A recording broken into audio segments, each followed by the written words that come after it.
Bueno, buenas tardes. Gracias a todos por acompañarnos y por estar aquí para la presentación del libro de Cora Roca, la biografía de Franco.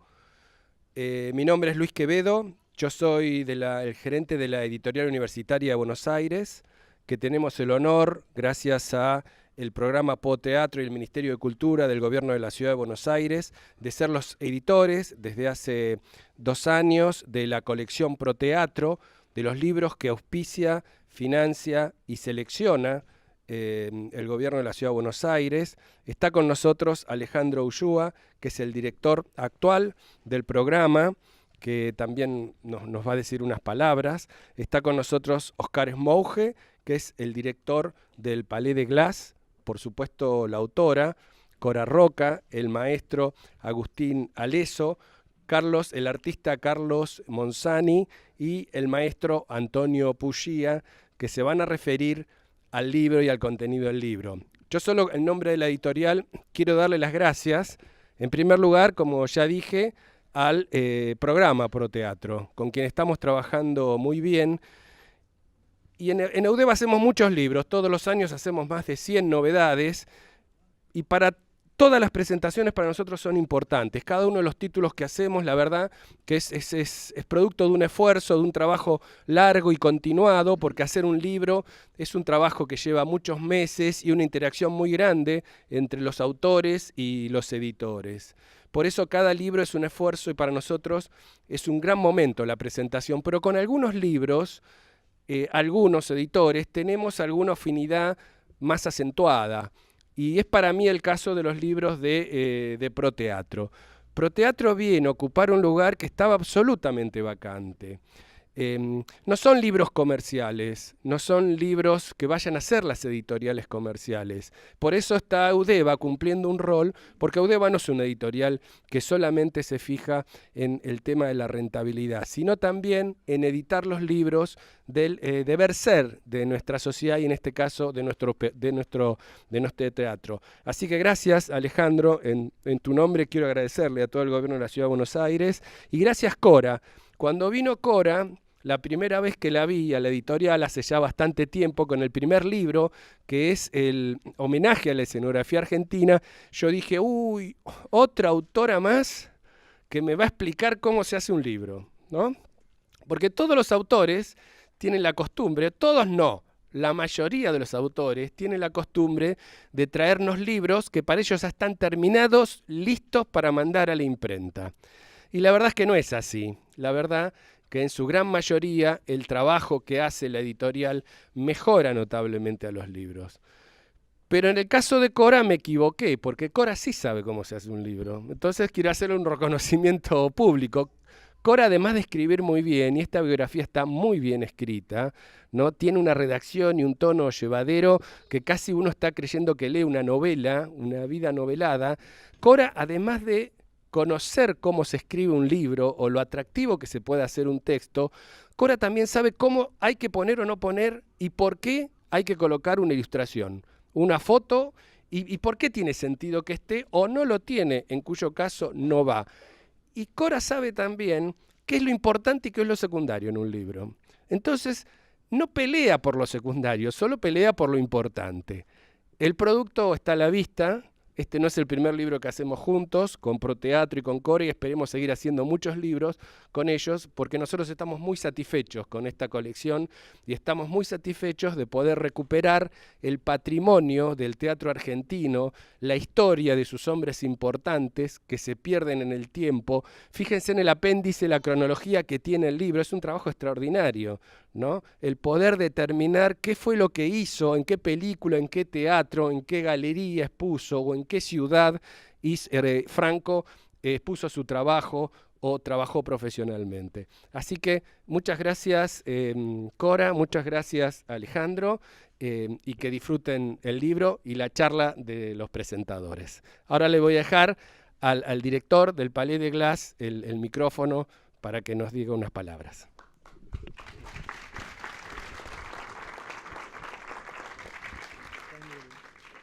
Bueno, buenas noches, bienvenidos en nombre del Palais de Glass y del Ministerio de Cultura Nación.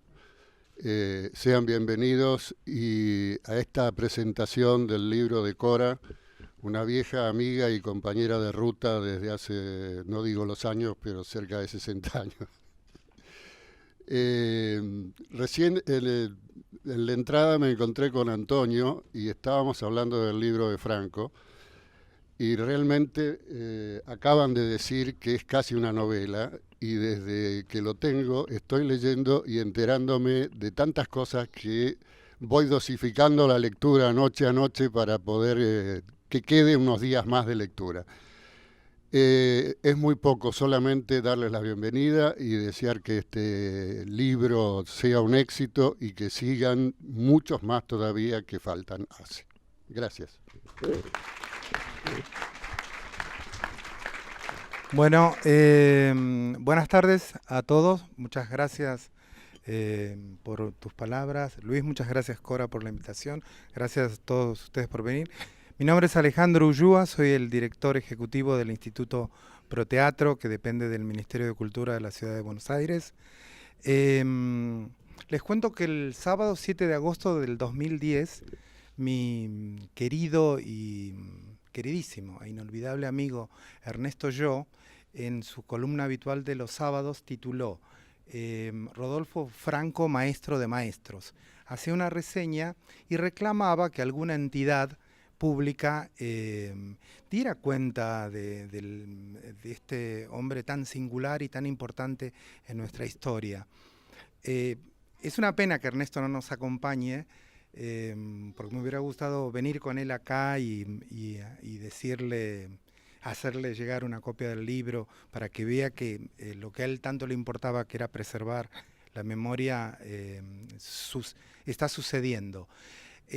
Tengo que ser absolutamente honesto y sincero. Esta colección Proteatro se ha logrado gracias a la gestión de los antecesores en los puestos que ocupamos hoy otras personas, el contador Lucas Orsi y yo, pero que fueron el doctor Juan Beati, el director administrativo de Proteatro, el señor Alberto Catán, que fue director ejecutivo de Proteatro hasta el año pasado, y que durante su gestión se aprobaron la mayoría de estos libros que hoy ven la luz, y por supuesto nosotros continuamos la tarea, porque se trata de eso, que uno no viene a borrar de un plumazo lo que alguien ha logrado en beneficio de todos nosotros.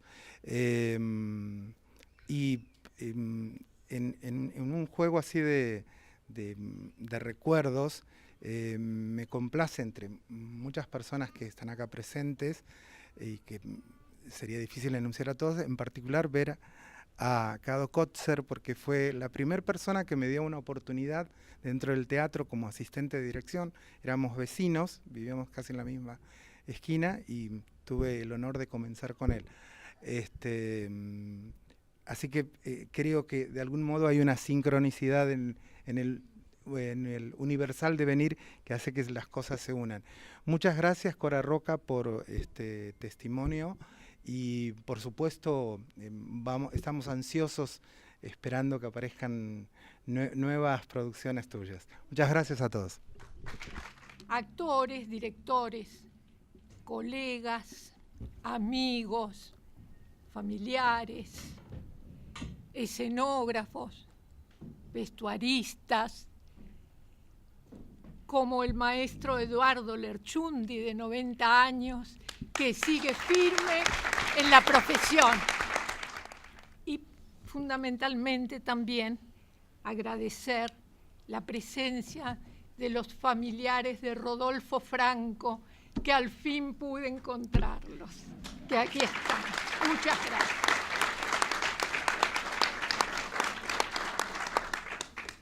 Yo voy a hacer una breve introducción muy pequeña. Yo estudiaba en el conservatorio, tenía 20 años, y un profesor que se llamaba Saulo Benavente nos hablaba de sus experiencias, era una belleza realmente. Y a cada rato hablaba, Franco de acá, Franco de allá, y Franco esto, y Franco lo otro. Y yo me decía, ¿quién será ese Franco? era tímida en esa edad y no pregunté quién era. En otra oportunidad, un profesor de Historia del Arte, Luis Diego Pedreira, encuentro en la clase que dice, porque Franco esto, Franco lo otro. Y yo digo, ¿quién será ese Franco? Bueno, pasaron muchos años y ya madura hice una reflexión de los profesores que fueron importantes en el conservatorio, y lo primero que me surgió fue Saulo. Y me puse a escribir sobre Saulo, a investigar primero de todo. Y así fue que escribí sobre él 3 libros: la biografía de Saulo, los escritos sobre escenografía de Saulo, un homenaje de obra artística de Saulo, de cine, teatro y escenografía. Y cuando busco en toda esta cosa infernal de sacar de la basura datos, porque es así, de repente hay una nota que dice que Saulo había conseguido implantar el premio Rodolfo Franco a la escenografía anual en el Fondo Nacional de las Artes. Esto es 1960. En ese momento estaba esta costumbre del Premio Nacional de Escenografía del año. Bueno, desapareció, no lo hacen más. Lo tienen que pelear los escenógrafos, ese premio. Y ahí apareció Franco, donde él hace una descripción de Franco, cuando se otorga el primer premio que no recuerdo. Entonces dije, al fin, después de tantos años, sé quién era este bendito Franco. Cuando terminé los libros de Saulo, me dije, ahora voy a Franco. Y así fue que me dediqué a investigar, y bueno, se hizo difícil porque Franco es 1889-1954. Nadie se acordaba de Franco, nadie sabía quién era Franco, no existía prácticamente, un horror. Bueno, pero pude hallar material y realmente me encontré con un grande, pero grande. ¿Y por qué digo grande? Porque él fundó la escenografía argentina. Él creó, convocado por la Cárcova, que lo había llamado para que enseñe dibujo, y él le ofreció hacer un taller de escenografía. Esto es 1923. En 1924, él crea otro similar en la Escuela de Bellas Artes de La Plata, que funcionaba en el Teatro Argentino. Hoy sigue funcionando, pero pertenece a la Universidad de La Plata. Y a su vez, crea el taller de escenografía en el Teatro Colón. Hasta ese momento, todas las escenografías se compraban afuera, venían del extranjero. Y él no solo comienza con la formación de escenógrafos, sino que empieza a producir escenografía argentina. Bueno, en el libro están todos los testimonios y todas las fuentes correspondientes a esto. Entonces, el primer libro que saqué es homenaje a la escenografía argentina, que es Rodolfo Franco y sus discípulos, la obra, las pinturas también, porque todos eran pintores, dibujantes. Y así fue que edité yo no lo edité, produje ese primer libro, que por orden de generación que estudiaba con Franco es Germán Helpi, Saulo Benavente, Mario Banarelli, Gastón Breyer, que no estaba para nada de acuerdo con la línea de Franco, pero bueno, así es. Para uno poder empezar tiene que oponerse. Esto no lo quiero, ahora yo busco. También lo hizo Meyerhold con Stanislavski. Y Luis Diego Pedreira, que incluyó la arquitectura y sus obras siempre él las puso escenoarquitectura. Y sigo. Eduardo Lerchundi, que lo tenemos aquí, que es de esa misma generación. Juan José Urbini, y muchísimos más. Tengo miedo de omitir algunos. Pero esta fue la primera generación.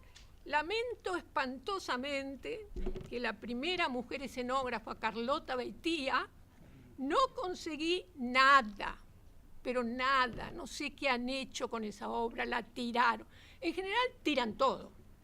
Lo que yo conseguí homenaje son los restos, es muy poco. Todos estos escenógrafos tenían una producción inmensa. Franco llegué a contabilizar 300 escenografías, pero ha tenido más, seguro. Lo que pasa es que yo no he podido ubicarlas. Ha hecho 100 exposiciones, Franco. Y una cosa que quiero comentar, es muchísima la cantidad de generaciones que fueron formadas y orientadas por Franco sin crear ningún franquito. Eso es un gran maestro. Y uno lo comprueba cuando ve las obras en este libro, que es lo único que quedó, y ve que, bueno, no solo fue el fundador de la escenografía argentina, sino que fue un maestro en todos los planos. Y también estaba Alice Darramón. Había unas cuantas mujeres, porque él, algunos me dijeron, privilegiaba a las mujeres. Yo creo que sí, que las privilegiaba.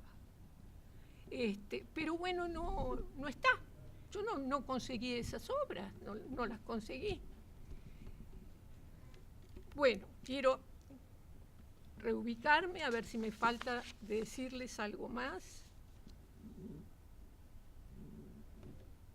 Juan José Urbini, que se fue a México, creo que lo dije, y después de ese libro hice la biografía, esta, y mi tercer proyecto sobre Franco, y lo quiero decir que ya estoy trabajando, es recoger los escritos sobre arte y escenografía que encontré tirados en la Universidad de La Plata, unos cuantos cuadernillos, habré encontrado unos 19, pero por otro lado ubiqué que sacó 36. Todos los años sacaba uno, también en la Cárcova y en Estímulo. Entonces, si alguno tiene material, por favor, préstenmelo que lo fotocopia y va a parar ese libro.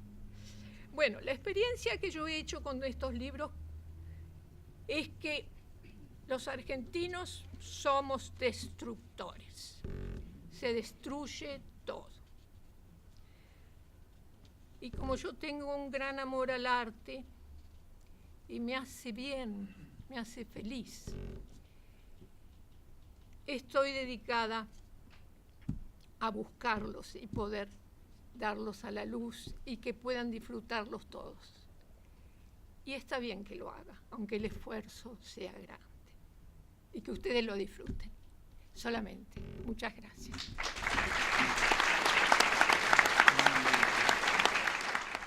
Yo soy un lector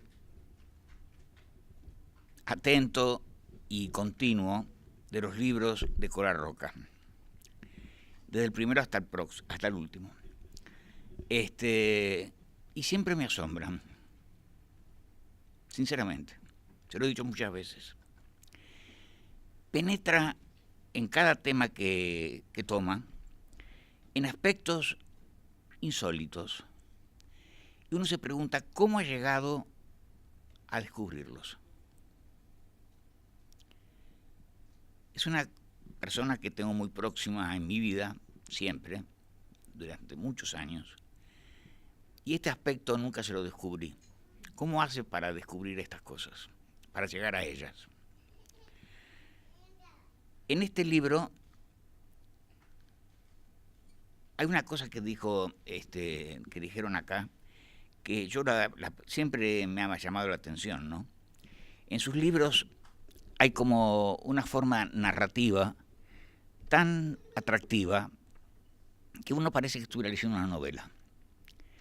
Pero ante eso, uno se pregunta, cuando surge esta pregunta, esta sospecha, uno observa la escritura y se encuentra que es verídico todo eso, está reflejando cosas ciertas del pasado.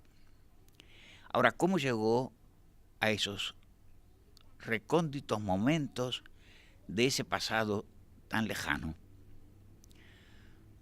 Es una pregunta que se la debo. Sé cómo trabaja, sé que se dedica a investigar de una forma tan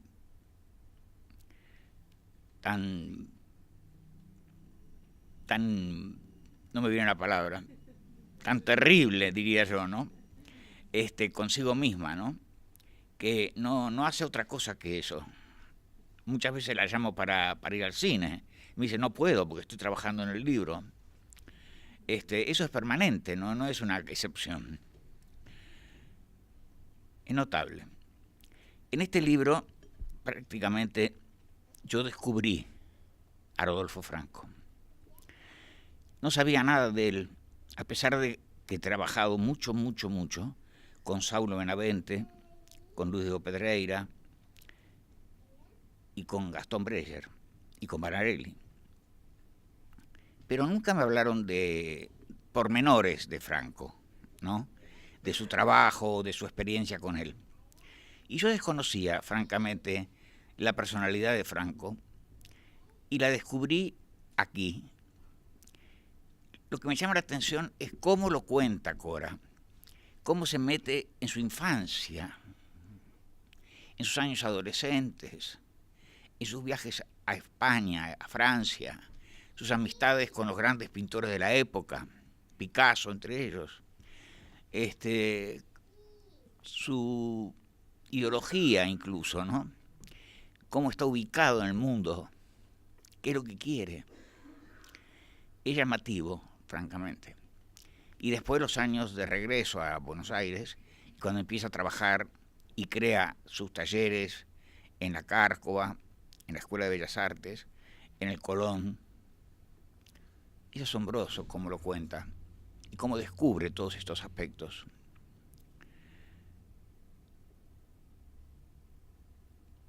Lo llamativo es que no solamente aparece el artista, sino el hombre. El hombre, con su vida, con sus luchas, a través de los tiempos. Esto es llamativo.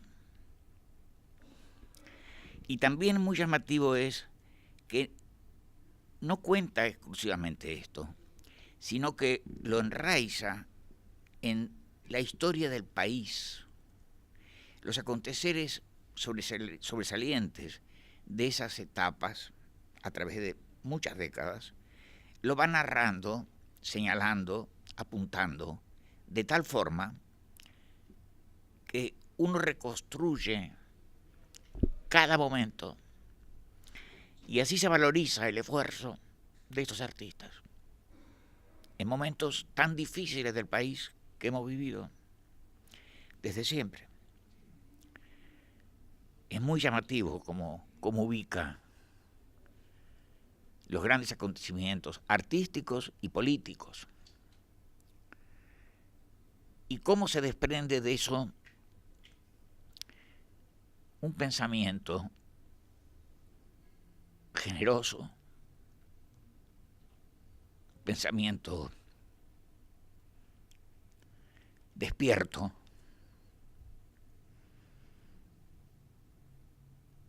frente a todo lo que ocurre. es interesantísimo observarlo. Yo descubrí a Franco en este libro y pasó a ser un admirador profundo de su trabajo. Por fortuna, llegué a tiempo. ¿Qué más les puedo decir? Mucho más interesante va a ser lo que hablen ellos, que lo conocieron, que yo no tuve oportunidad de conocerlo. Y los voy a dejar en manos de ellos, manos más seguras que las mías. Gracias. Pues debo declarar que estoy profundamente emocionado, tanto para variar, y por ahí me va en contra en la voz. En fin, ustedes sabrán comprenderlo. De manera que vamos a trabajar un poquito juntos, pero... Como buenos trianos. Sí. Somos viejos, ¿no? Yo primero quiero agradecerle a Cora recuperar a personajes como Franco, ¿no? Olvidado, como muchos otros, ¿no?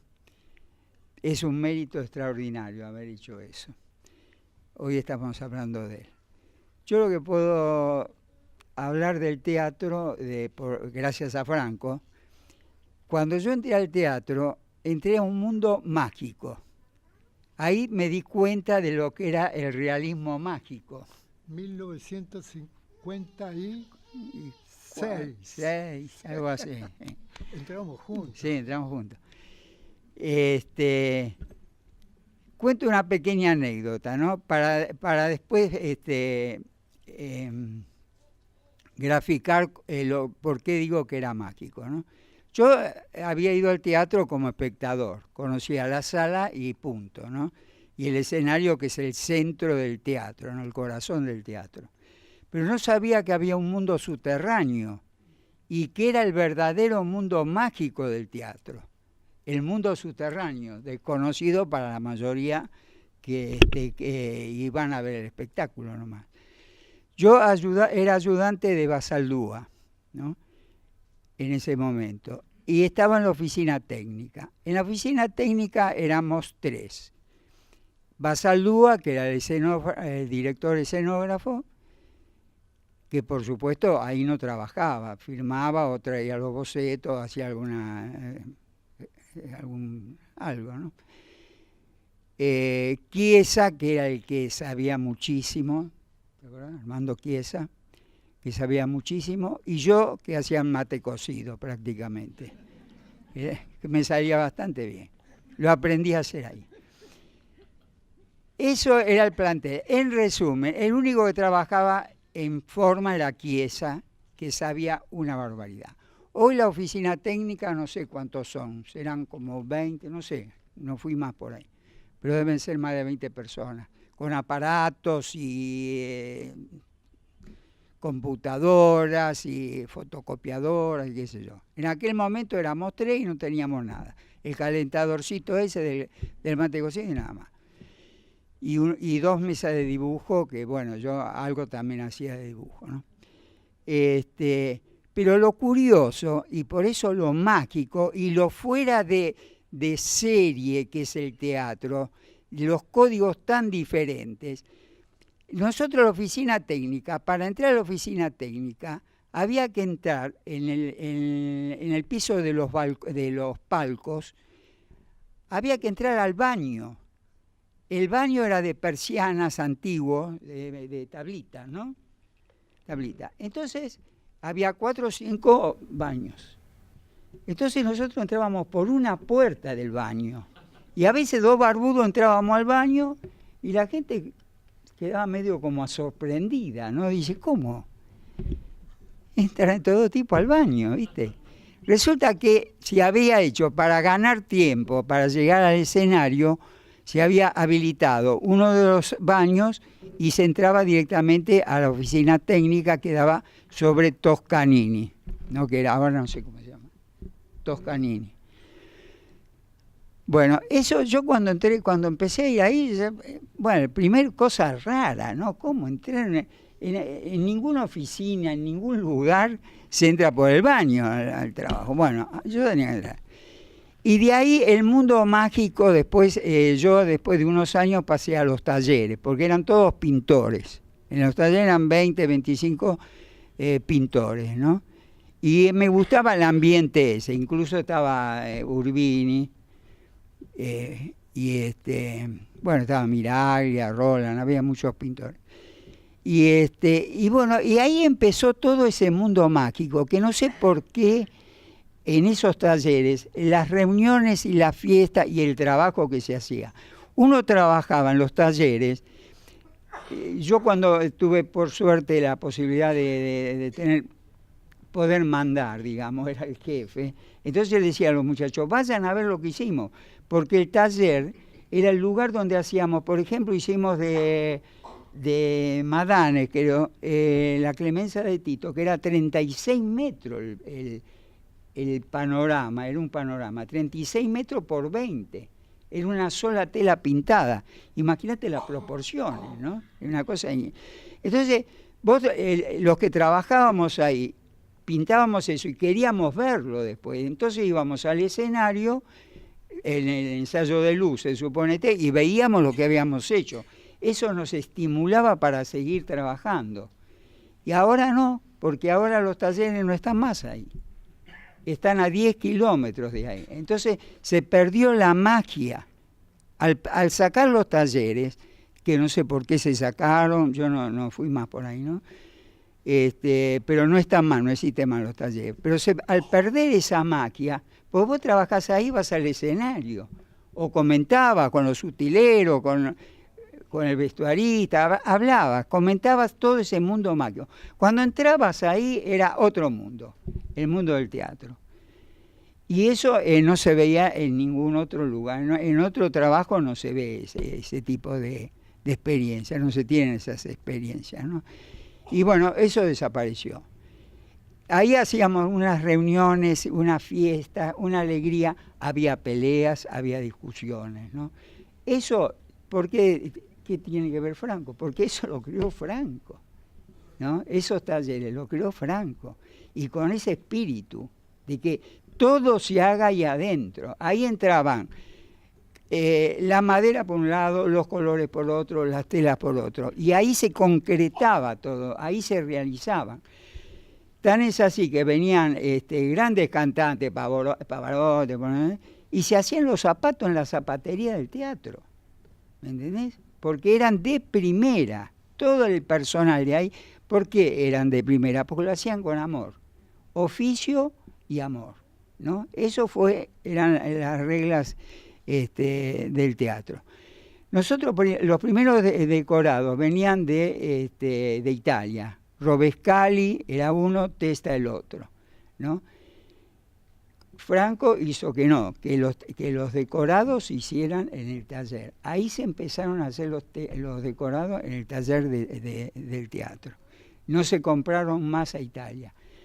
Los italianos eran muy buenos, eran incluso tela de lino, que nosotros, como había que darle de baja y había que tirarlos, como dice muy bien Cora, lo lavábamos y era tela de lino, lo usábamos para pintar nuestros cuadros, ¿no?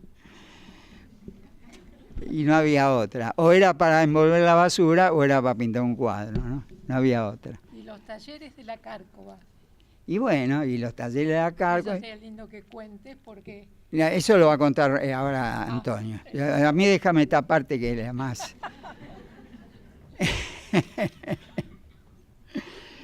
Bueno, y los decorados, ya te digo, se hicieron decorados como este que te conté, que eran 36 metros, ¿no? Era todo un panorama y todo pintado, la Clemencia de Tito, todo pintado mosaico, mosaico por mosaico, era un trabajo de loco, ¿no? Pero todo era así.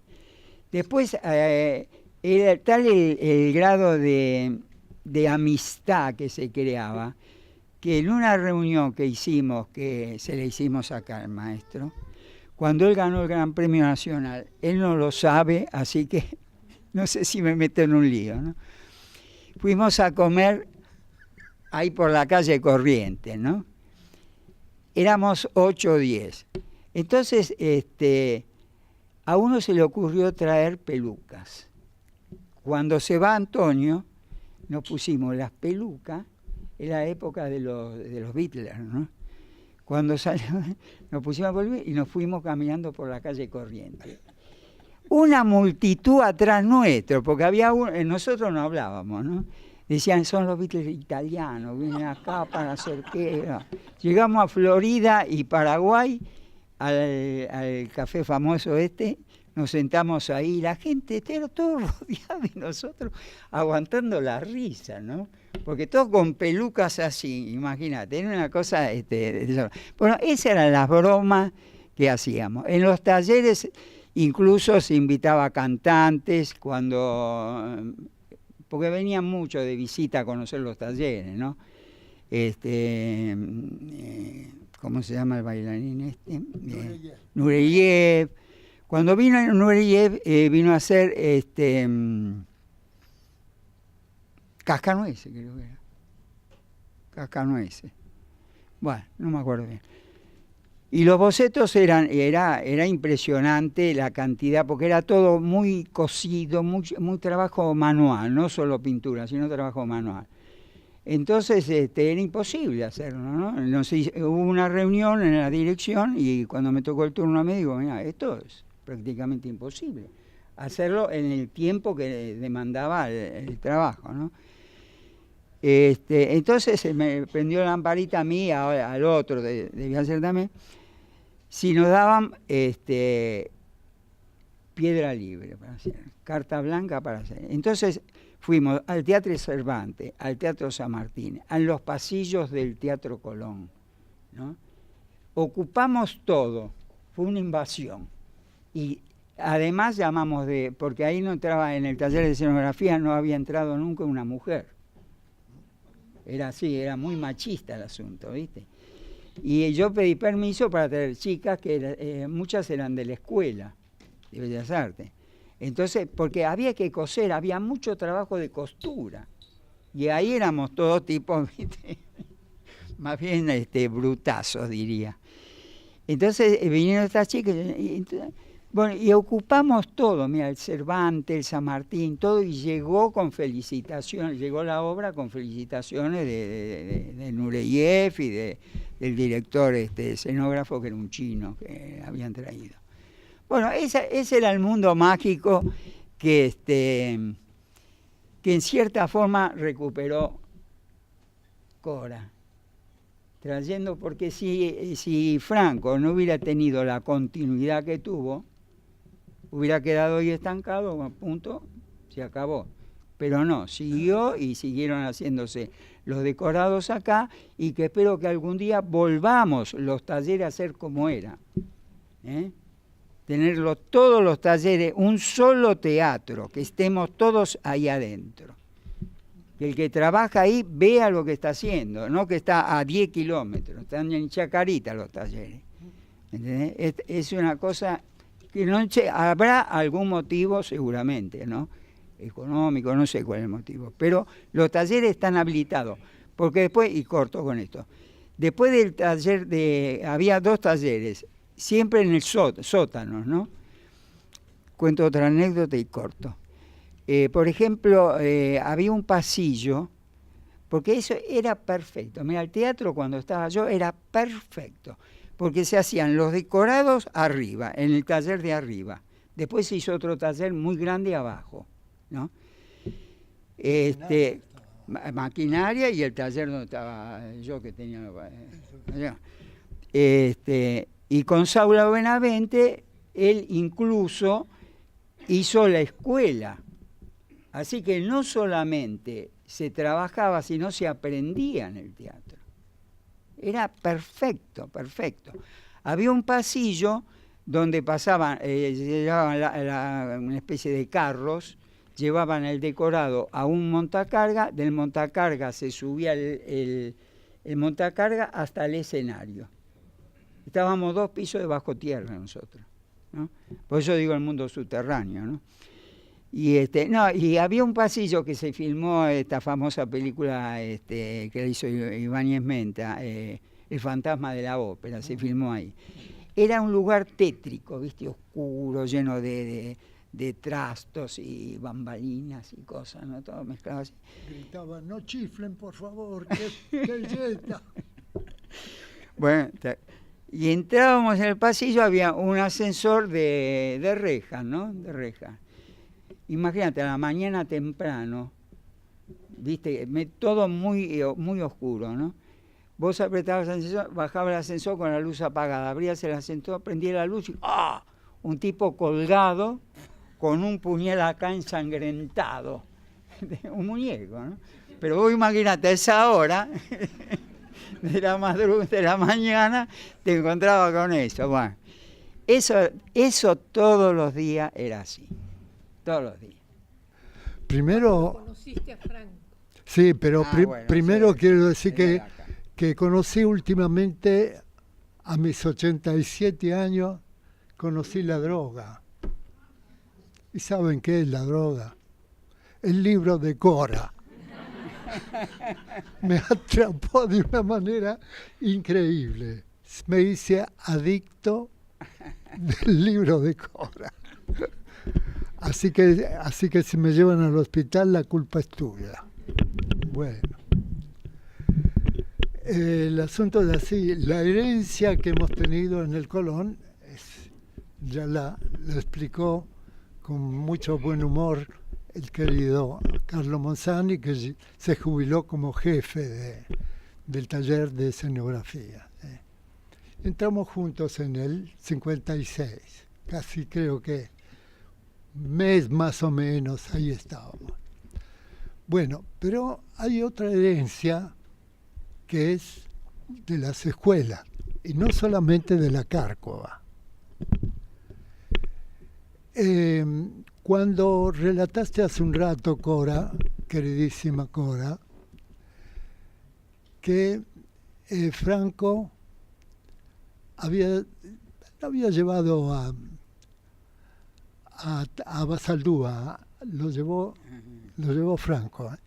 Bueno, pero en cuanto a Franco se refiere a las escuelas, la parte educativa, fue de la Cárcova, fundador de esa famosa escuela que queremos reabrir, y aquí hay dos hermosas personas de la comisión, Analía y Nicolás, una comisión que queremos reabrir esa escuela porque fue divina, donde, oh curiosidad de nuevo, bien pronto, cuando ya empezó el funcionamiento de la escuela que estaba en el balneario, donde hoy lo redujeron solamente al museo de calcos, que el museo de calco de la Cárcova lo trajo con fines pedagógicos. Bueno, entonces queremos, después por ahí podemos hablar alguna cosa, chicos, chicas. Bueno, cuando lo llama de la Cárcova a Franco, que ya era un artista muy conocido y era también ya un docente conocido, me estoy refiriendo a los primeros tiempos de la Cárcova, el 20 más o menos,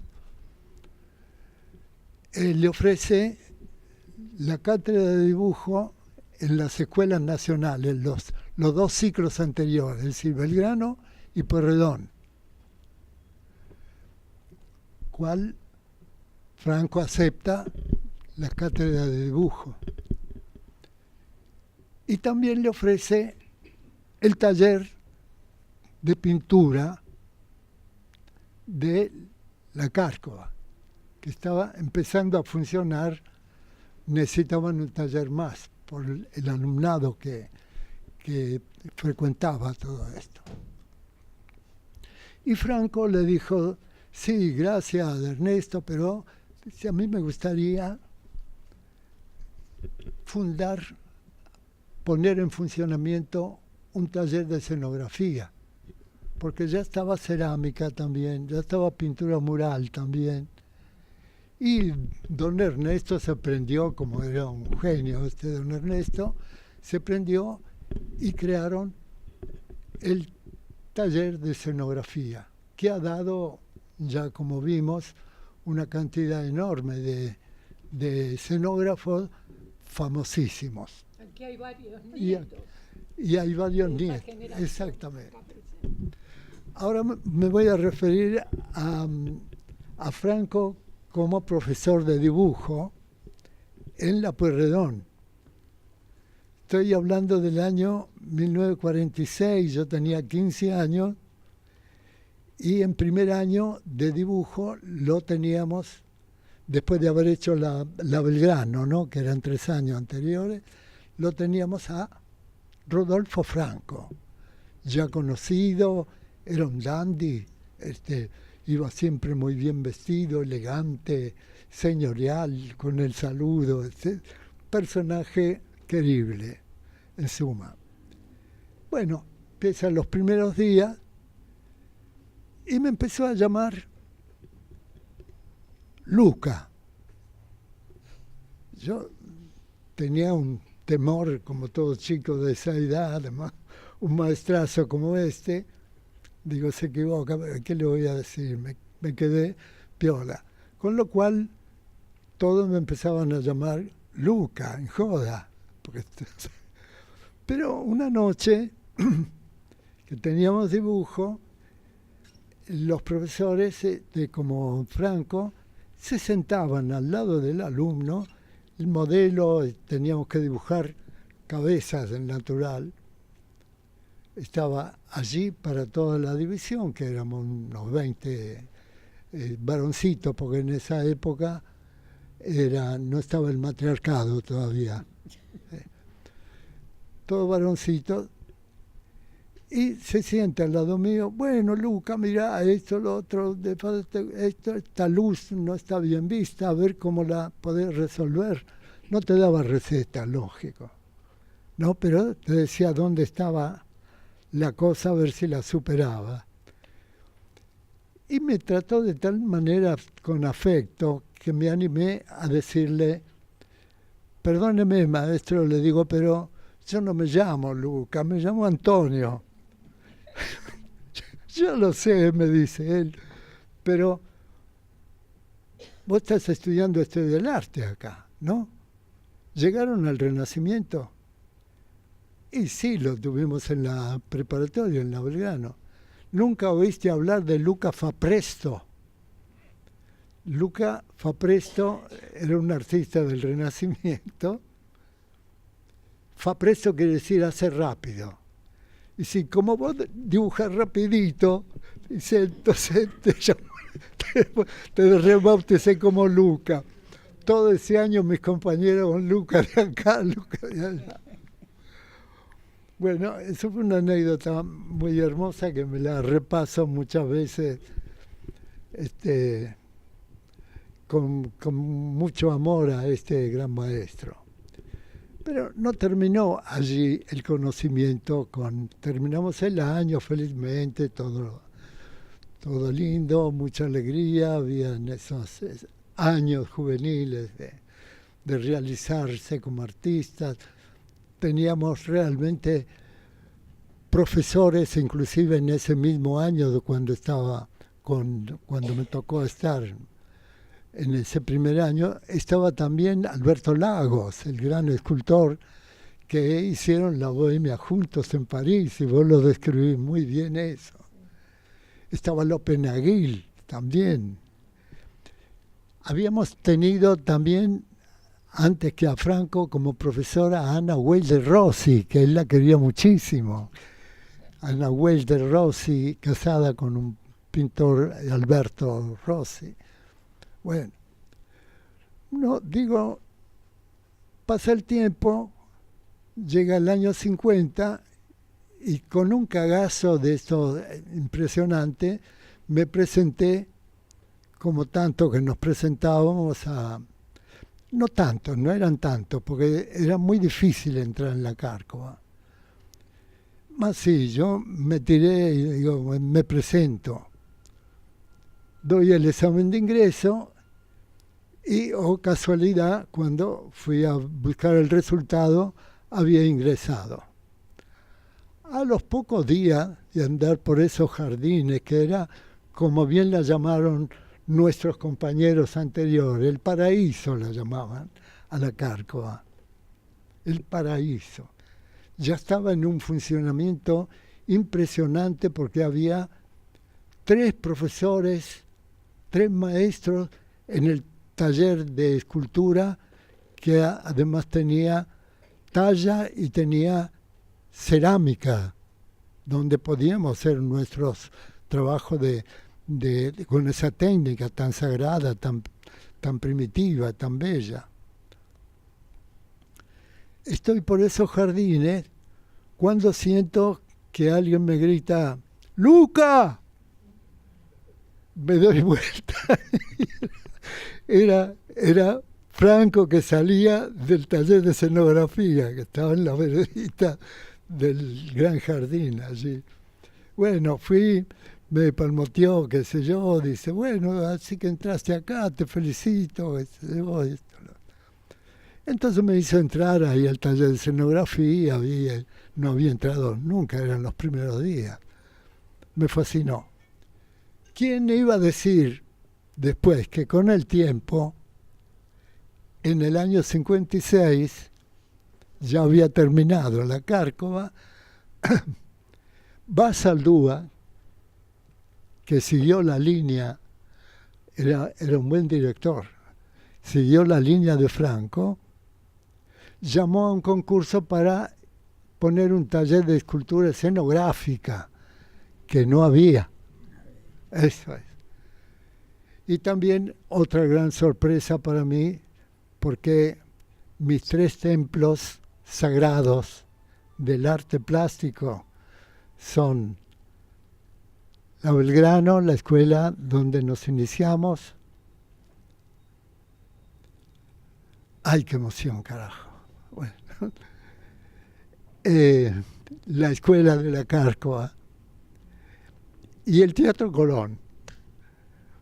Estos son mis 3 templos sagrados, por donde fueron signados por este maestro, además. Es decir, en la Cárcova heredé de él y de la Cárcova esa escuela maravillosa. Y en el Colón tuve la gran fortuna de estar 15 años de mi vida, notable, porque fue una época, dicho por los anteriores también, una época clave en la historia del Teatro Colón. De manera que, bueno, esa trayectoria, heredando de estos grandes maestros, estos lugares sagrados, realmente es para agradecerle muchísimo a Cora, que está poniendo como una gran iluminadora de teatro, está poniendo los focos sobre nuestros abuelos, que nos legaron cosas muy valiosas que algunos se están encargando realmente de negarlas, y más que de negarlas, como vimos recién, los talleres, de destruirlas, si fuera necesario. Bueno, me pasé de la raya.